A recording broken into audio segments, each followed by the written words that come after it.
Gauss का प्रमेय। Class 12 का ये इम्पोर्टेंट सा टॉपिक है पाठ 1 का। ये कई बार बोर्ड परीक्षा में यानी कि 12th का फिजिक्स में कई बार का पूछा हुआ क्वेश्चन है कि गॉस का प्रमेय से आप क्या समझते हैं, या गॉस के प्रमेय को परिभाषित कीजिए तथा इसका व्यंजक स्थापित करें ना। 5 नंबर का क्वेश्चन पूछा जाता है। अगर आपको ये अच्छे से कंप्लीट है तो 5 नंबर भी कंप्लीट समझिएगा, ठीक है। तो देखेंगे गॉस का प्रमेय। तो सबसे पहले देखिएगा, आपको इसको जानने से पहले विद्युत फ्लक्स पूरी कंप्लीट होना चाहिए।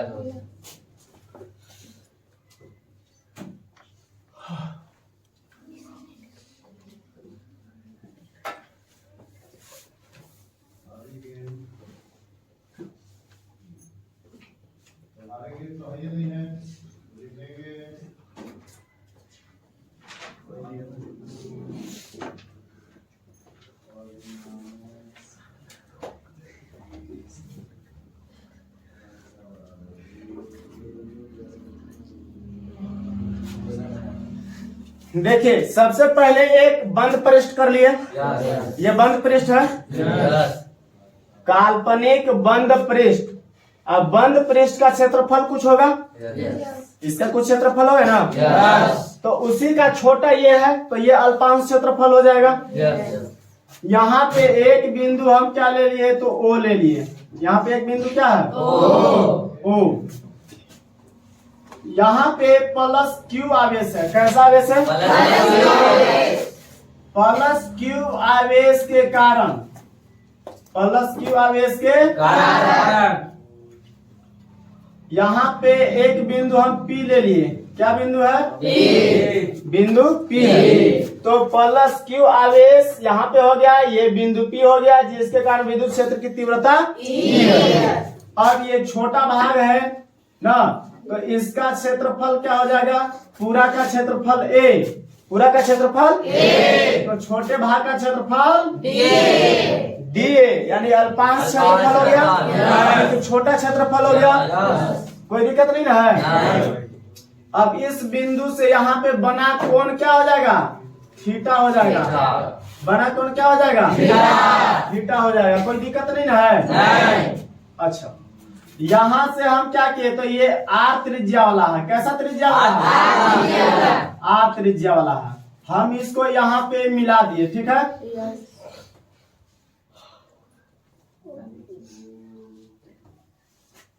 इस तरह से मिला दिए। मिलाने के बाद जो अंदर कोण बनेगा वो ओमेगा कोण होगा। कैसा होगा, ओमेगा। क्या हो जाएगा, ओमेगा। अब बना है छोटा क्षेत्रफल के लिए, यहाँ पे बना हुआ है। तो यहाँ पे जब डीए लगेगा क्षेत्रफल में, तो यहाँ पे कोण में भी डी ओमेगा हो जाएगा। बात समझ में आया। यहाँ पे बिंदु ओ है, आवेश प्लस क्यू है ना, आर दूरी पर यानी कि त्रिज्या आर हो गया। यहाँ पे बना कोण डी ओमेगा हो गया, डी डब्ल्यू ना बोल दीजिएगा, डी ओमेगा हो गया। अब यहाँ पे अल्पांश क्षेत्रफल डीए हो गया, कुल क्षेत्रफल तो अल्पांश क्षेत्रफल डीए। इसके बाद यहाँ पे बिंदु पी है, इसके लिए विद्युत क्षेत्र की तीव्रता ई है। यहाँ पे बना कोण क्या है, अब ध्यान दीजिएगा कि गॉस का प्रमेय होता क्या है। तो किसी भी बंद पृष्ठ में, किसी भी काल्पनिक बंद पृष्ठ में, किसी भी काल्पनिक बंद पृष्ठ में गुजरने वाले कुल विद्युत फ्लक्स, वहां पे बोले थे गुजरने वाले कुल विद्युत बल रेखाएं बोले थे, ये नहीं बोले थे। यहाँ पे कुल विद्युत फ्लक्स, किसी बंद पृष्ठ से गुजरने वाले कुल विद्युत फ्लक्स, यानी कि क्या चीज, फाई ई। विद्युत फ्लक्स क्या होता है, फाई ई का मान ना, फाई का मान इस पृष्ठ पर लगे क्यू आवेश का, इस पृष्ठ पर लगे क्यू आवेश का 1/ε0 गुना होता है। यही गॉस का प्रमेय है। गॉस के नियम में गॉस यही बताया कि किसी भी काल्पनिक बंद पृष्ठ में गुजरने वाले कुल विद्युत फ्लक्स का मान उस पर लगे आवेश के 1/एप्सिलॉन0 गुना होता है। यही क्या है? गॉस का प्रमेय है। बात समझ में आया? लिख देते हैं। ये परिभाषा टाइप की हो गया। किसी काल्पनिक बंद पृष्ठ है ना, किसी काल्पनिक बंद पृष्ठ से होकर गुजरने वाली कुल विद्युत फ्लक्स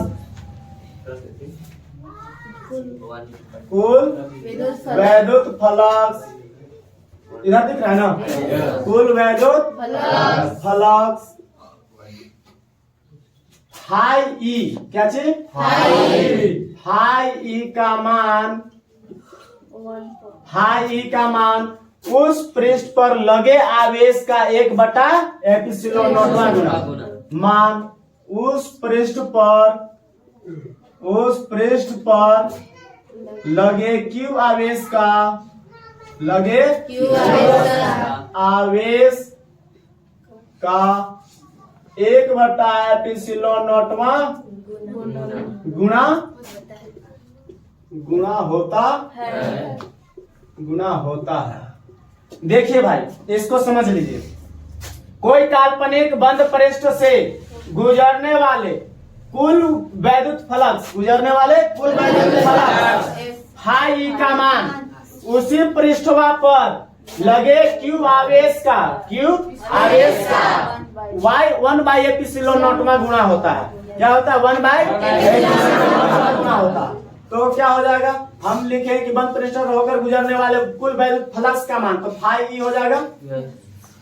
वो किसके बराबर होता है? तो आवेश के 1/एप्सिलॉन0 गुना। लिख दिए? यही ना बात लिखे हैं। हम इसको चाहे तो ऐसे भी लिख सकते हैं, फाई बराबर Q/एप्सिलॉन0, ये ऊपर गुणा कर दिए। कोई दिक्कत है? यही होता है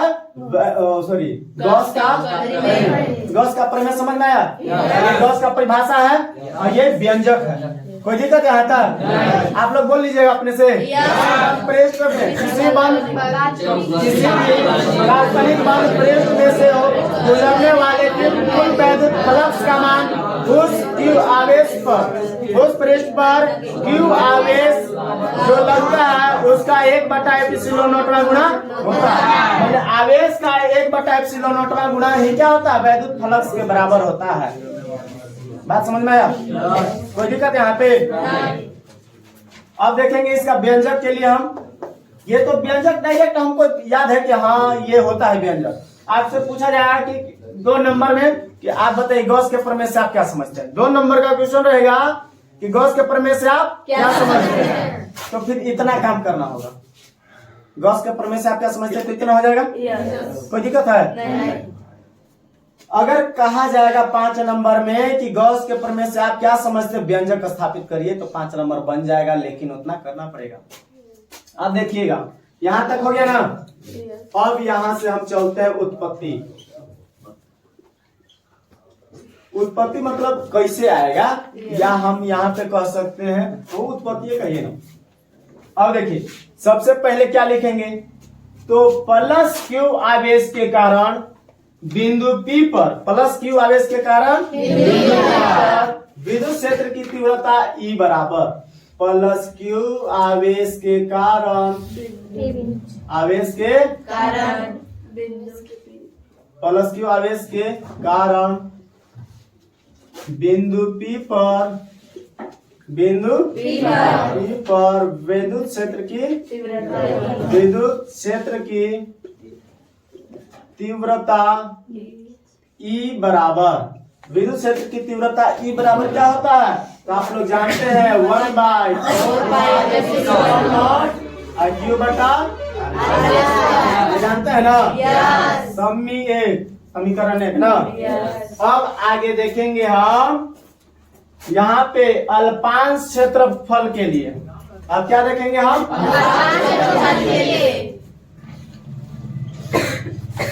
अल्पांश क्षेत्रफल इधर ध्यान दीजिए, लिखने पर जो ध्यान ना दीजिएगा, आप लिख लीजिएगा बाद में। मत लिखो।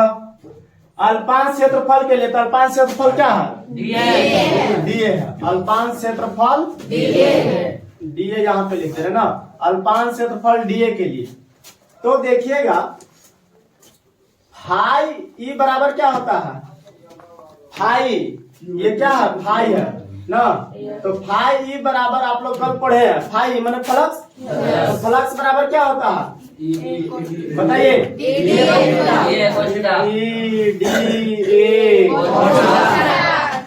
Cos theta. आप जान रहे हैं कि कॉस थीटा काहे लगल है कि यहाँ पे ई और डी ए का डॉट प्रोडक्ट है ना, या अदिश गुना है, इसीलिए अदिश गुना हटता है तो कॉस थीटा लगता है। ये बात समझ में आया ना? अब देखा जाए यहाँ पे अल्पांश है तो यहाँ पे डी लग जाएगा, तब हम समझेंगे कि अल्पांश है, ठीक है ना। अब आगे क्या करेंगे, तो डी फाई ई बराबर क्या हो जाएगा? तो ई के जगह पर हम क्या लिख सकते हैं? 1/4 लिख सकते हैं ना। और क्यू बटा आर स्क्वायर। और बाकी बात ये जो भी है हम लिख देंगे डी ए कॉस थीटा। बात समझ में आया? हम इसको अगला स्टेप में एक बात और बढ़ा के लिख देंगे कि 1/, क्यू को यहाँ पे गुणा कर दे रहे हैं तो क्या हो जाएगा? क्यू बटा 4 पाई एप्सिलॉन नॉट हो जाएगा। और यहाँ पे क्या हो जाएगा? डी ए कॉस थीटा बटा यहाँ तक हो जाएगा ना। अब देखेंगे, इसको हटा दे, थोड़ा सा मिटा दे।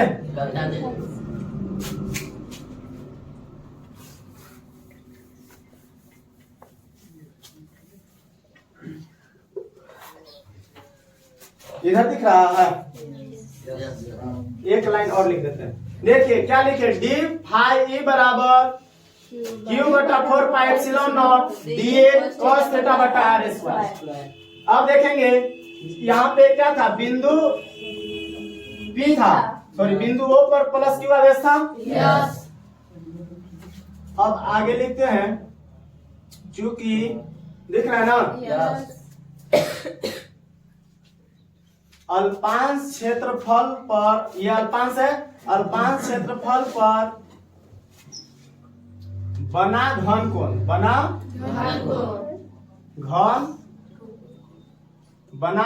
कोण क्या होता है? बना घन कोण डी ए कॉस थीटा बटा आर स्क्वायर ही होता है। बात समझ में आया? तो ये घन कोण है तो यहाँ पे लिखा जाएगा,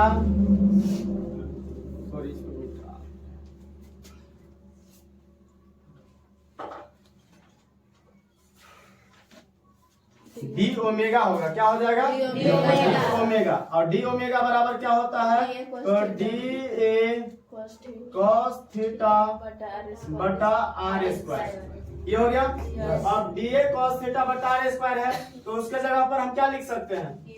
डी ओमेगा लिख सकते हैं ना। तो चलिए इधर आते हैं, तो हो जाएगा डी फाई ई बराबर क्यू बटा 4 पाई एप्सिलॉन नॉट हो गया। और डी ए कॉस थीटा बटा आर स्क्वायर के जगह पर क्या लिख देंगे? डी ओमेगा लिख देंगे। डी ओमेगा लिख दिए, डी ओमेगा। अब ये जो था वो अल्पांश के लिए था। किसके लिए था? अल्पांश के लिए। अब लिखेंगे संपूर्ण के लिए। क्या चीज के लिए? संपूर्ण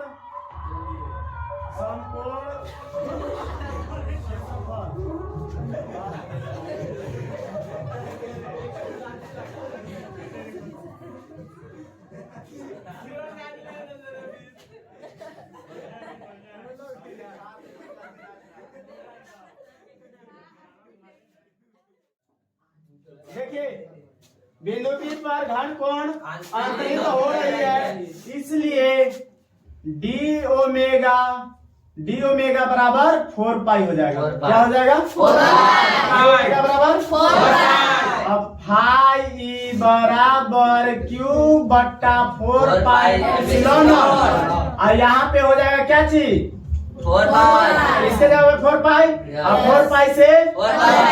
कहाँ बच लो I बराबर